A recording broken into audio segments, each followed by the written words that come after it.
Hey guys, Frank Schaller here again. Welcome back. This video is a response to the case study of the patient FOS who came into the emergency department complaining of being constipated, not having a bowel movement for an entire week. And we see after assessing our patient and just gathering more information, we see that their vital signs, for the most part, were completely stable. These were good signs. Asked you, is constipation more prevalent in males or females? And the answer to that question is actually females. It's more common in females. Most of the reason for that is because of, think about our pregnant patients and our postpartum patients. That is the majority of the reasoning behind why constipation is more prevalent in females. Asked another question, what do you guys think? More common in young patients or old patients? And the answer there is it's more common in older patients. I mean, plain and simple, as we age, as we get older, everything just kind of slows down. And bowel movements is definitely going to be one of those. What else did I ask you guys? True or false? So you have a patient who comes in, it's a child. Their complaint is abdominal pain. They said their stomach hurts, their tummy hurts. True or false, your most likely diagnosis is going to end up being constipation right out the gate. And the answer is true. It probably will end up being constipation. That doesn't mean completely blow them off and just say, oh, you're constipated, go home and drink some prune juice. But just know in the back of your head that if a child arrives to your clinic complaining of abdominal pain, more than likely it's going to end up being constipation. Let's see, red flags. What are some red flags in constipation? What is going to make you worry at least a little bit? So let's say the patient has some blood in their stool or hematochezia, rectal bleeding. This is another red flag. Maybe they have some clinically significant unintentional weight loss. That could be another red flag. Or some unexplained anemia. Maybe the patient comes in and they are yellow, they are jaundiced. This is another red flag of constipation. Patient who is older, maybe they're above the age of 50 and maybe they've never had any screening for colorectal cancer. This could be another possible red flag. If the patient has an abdominal mass that you find on physical exam, or maybe they have a sudden change in their bowel habits. So maybe this patient comes in, they've never had any type of constipation ever, and all of a sudden they just have this overt, ridiculous constipation. This could be another red flag. And then just thinking about family history as well, or any other pertinent GI conditions such as colorectal cancer or carcinoma, inflammatory bowel disease, these types of things. All right, our physical exam. What is our physical exam going to look like in the patient who arrived to the emergency department with constipation? Obviously, vital signs are going to be really important. Also, just their general appearance. How does the patient look? Do they appear ill or do they look pretty comfortable? And you'll find that out real quick as soon as you see your patient. So I think if I were to assess the patient who shows up to the ER with constipation, I would, of course, do an abdominal exam, just kind of starting with the least invasive of just general appearance. Is their abdomen distended? Is, again, any pallor or jaundice? Then, perhaps some percussion or some very light palpation to try to figure out where is this pain exactly? Is it the general abdomen? Is it a specific spot? That might key us in a little bit closer to the actual diagnosis. Bowel sounds. You want to make sure you listen to bowel sounds as well. Patient who has little to no bowel sounds, there could be bowel obstruction. Maybe if the patient had increased bowel sounds, maybe we're thinking this is more of a stomach flu situation, like a gastroenteritis. However, usually it's the opposite of constipation in that scenario. Some further physical exam. Maybe this is done by yourself or maybe the provider who's taking care of the patient.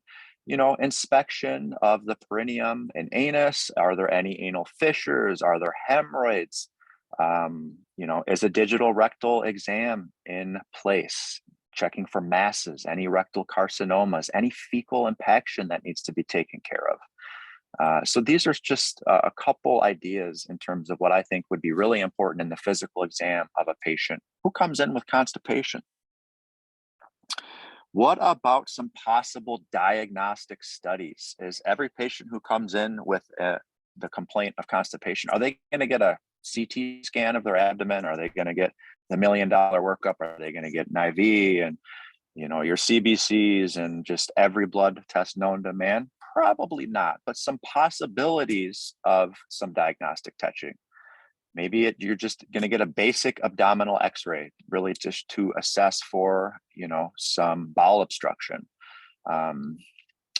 This could be taken a little bit further and get turned into some more advanced imaging. So maybe CT abdomen and pelvis with IV contrast. This can help us figure out, is this an uncomplicated constipation? Or are there some other things going on, such as a mechanical bowel obstruction or pneumoperitoneum, which is air within the peritoneum? That's a surgical emergency, okay? Some other possibilities of laboratory studies. Maybe we're getting a CBC to assess for anemia, basic metabolic panel, taking a good look at the electrolytes, kidney function, things of that nature. Blood glucose level, thyroid function tests. These are just a couple examples of things that I can think of that might be useful in aiding and helping your patient getting over their constipation. Colonoscopy, maybe the patient needs a colonoscopy, and this, probably isn't going to end up being the case in the ER setting, but I'm just thinking of some possibilities of lab studies that can help us out with this chief complaint. All right, what else? What are some other possibilities? So our treatment approach, how are we going to get this patient feeling better? And just sort of thinking about, our basic things that are least invasive. So our first line non-pharmacological measures, what are those? So we're talking about a high fiber diet, increasing their fluid intake, getting them to exercise more, move around more. These are things that can typically help with at least some very mild constipation. But, after first line, we have to talk about second line and some second line approaches that come to mind. We're talking pharmacotherapy now. And different laxatives as well. So we'll typically begin with an osmotic laxative. So we're talking like our polyethylene glycol. If symptoms are still persisting after that, then maybe we're going to throw in a short course, more of like a stimulant laxative. You have to think of other things too in the patient history. Is the patient using opioids? Opioids can lead to constipation. Another medication that can lead to constipation that not everybody thinks about or not everybody knows is Motrin or ibuprofen, can lead to at least some mild constipation. What else? So high fiber diet. So we're talking 20 to 35 grams of dietary fiber daily. Hydration, encourage a lot of extra fluids. Physical activity, just asking them to move their body more, regular physical exercise. There's some other healthy bowel habits that you might talk to the patient about. We talked very briefly about some of these laxatives, but what if that's not enough? What if you've gone through these second line therapies and the patient is still having some severe constipation? They just can't go. This is where we start to think about enemas. There is your standard Fleet's enema that's available over the counter at most pharmacies or grocery stores. But in the ER, sometimes we have to take it to the next level and we have to do what we would call a soap suds enema. And man, I've done countless of these in the ER. And it's kind of amazing. I don't think I've ever given a patient with constipation a soap suds enema and they did not have a bowel movement. So what is a soap suds enema?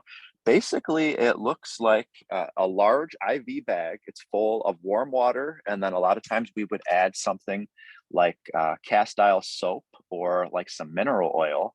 And basically this long IV bag filled with that warm solution and the additive had this long tube that we would gently place an inch or so within the patient's rectum. We would fill up their rectum with this solution. And I kid you not, usually within 5 minutes, probably less, the patient was jumping off the bed, trying to find the bedside commode or running to the bathroom, and they would have their bowel movement and they would be so thankful and they would feel so much better. So it's kind of amazing how well that worked out. And then last question I had for you guys, what are some possible complications of constipation? So some things that come to mind: fecal incontinence, it's a bad situation.